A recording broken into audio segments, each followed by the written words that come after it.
प्रांतोष, कृष्णा बनकर साहेब, खूप सारे प्रदीप वावळे, सुधीर साळवे, सगळे आंबेडकरी नेते. आता सगळ्याचं नाव घेणार नाही. माता भगिनी आणि बंधूंनो, आज छत्रपती संभाजीनगर मध्ये तुम्ही या लॉंग मार्च ज्या पद्धतीने प्रचंड संख्येने स्वागत केलं त्याबद्दल मी या परभणी जिल्ह्यातून निघालेल्या लॉंग मार्चच्या सगळ्या संयोजन समितीकडून आपले हार्दिक हार्दिक आभार मानतो. अनेक लोक म्हणतात की लॉंग मार्चने काय उद्देश साध्य होणार आहे. परभणी पासून निघालेला लॉंग मार्च आज 200 किलोमीटरचा टप्पा पार केलेला आहे. गावागावातले माझे भीमसैनिक, माता भगिनी रस्त्यावर येत आहे. कोणी पाणी देते, कोणी नाश्ता देते, कोणी जेवण देते आणि गावगावचे भीमसैनिक राहण्याची व्यवस्था करतायत. आपल्या सगळ्याला मी इथं नमूद करू इच्छितो की या आंदोलनाला कुठल्याही आमदार, खासदार, मोठ्या माणसाची मदत नाही. आपल्या समाजातल्याही मोठ्या नेत्याची आणि श्रीमंत माणसाची मदत नाही, तर गरीब माणसं 100 रुपये देऊन हे आंदोलन चालत आहेत. परभणीला घटना झाल्यावर 32 दिवस माझ्या माता भगिनी आणि बांधवांनी तिथे आंदोलन चालवलं. रोज 1000 माता भगिनी बंधू चालत होते. आणि माझ्या छत्रपती संभाजीनगर वासियांना सांगू इच्छितो की कॉलन्यामधून माझ्या माता भगिनीने या लॉंग मार्चला 5 लाख रुपये जमवून दिलेले आहेत. किती मोठं योगदान आहे माता भगिनी आणि बंधूचे. काय मागणी आहे बांधवांनो आमची? जेव्हा शहीद सोमनाथ सूर्यवंशी वडार समाजात जन्माला येऊन संविधान प्रेमी होता आणि त्या दिवशी संविधान शिल्पाची मोडतोड झाली म्हणून तो लॉंग मार्च मध्ये सहभागी होता. लॉंग मार्च मध्ये सहभागी होता म्हणून सोमनाथला आणि माझ्या 32 भीमसैनिकाला या हरामखोर परभणीच्या पोलिसांनी प्रचंड प्रमाणात मारलं. ते माणसं आहेत की जल्लाद आहे अशा पद्धतीचे आपल्याला भावना. एक माझी ताई, वच्छलाताई मानवते, ती फक्त मुलांना मारहाण होते म्हणून त्याचा व्हिडिओ करत होती. माझ्या संभाजीनगरच्या बांधवांना सांगू इच्छितो की त्या माझ्या ताईला 12 पोलिसांनी तुडवून मारलं. मारल्यामुळं, काट्याच्या हल्ल्यामुळे तिच्या पायावर गोळे आले. तर गोळे जाण्यासाठी तिची अँजिओप्लास्टी झालेली असताना सुद्धा हरामखोर पोलिसांनी तिला उड्या मारायला सांगितल्या. आणि तिने सांगितलं की मला बाथरूमला जायचं, लघवी आली. त्या नीच पोलिसांनी तिच्या गुप्तांगावर लाथा मारल्या आणि इथंच मूत म्हणून सांगितलं.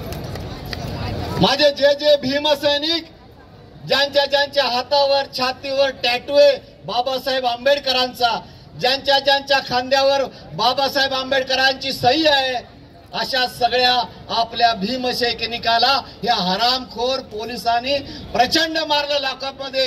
आणि त्याला सांगितलं की संविधानाची तोडजोड झाली म्हणजे काय झालं आणि घे आता बाबासाहेबांचं नाव. अशा पद्धतीने प्रचंड प्रमाणात मारहाण झाली आहे.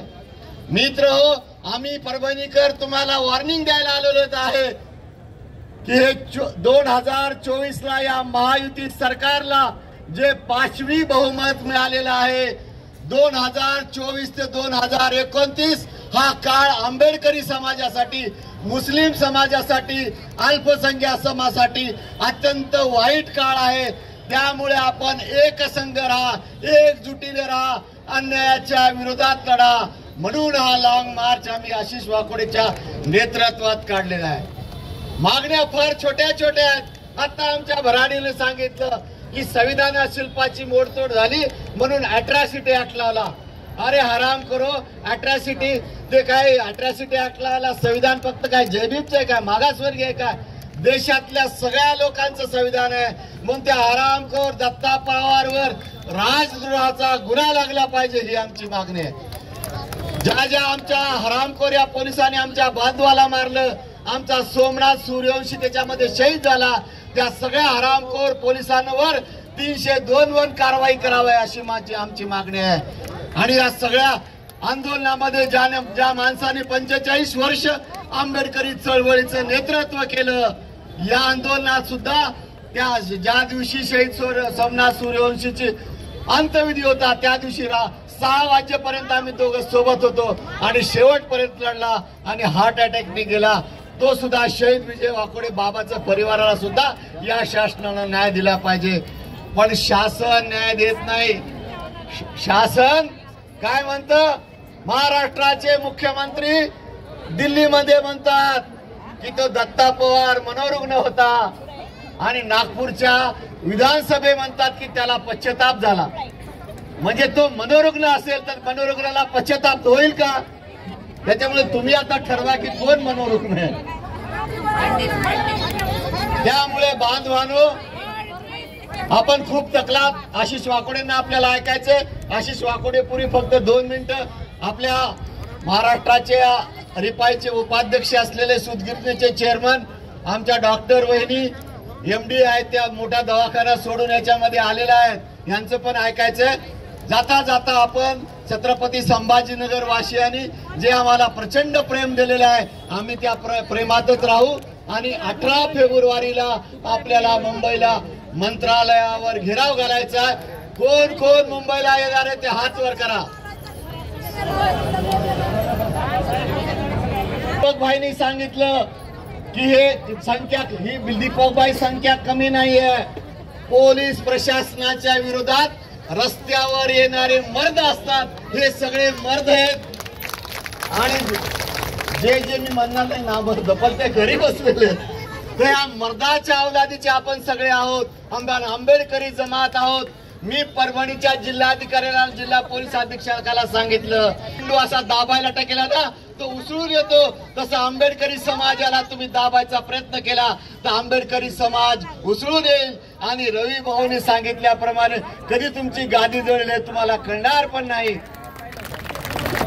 जाता जाता या शहराचे पोलीस आयुक्त पवार आणि उपायुक्त नितीनजी बगाटे यांनी आम्हाला जे सहकार्य केलं त्याबद्दल त्यांचे हार्दिक आभार मानतो। आणि आपण सगळ्या छत्रपती संभाजीनगर वासियांचे हार्दिक आभार मानतो।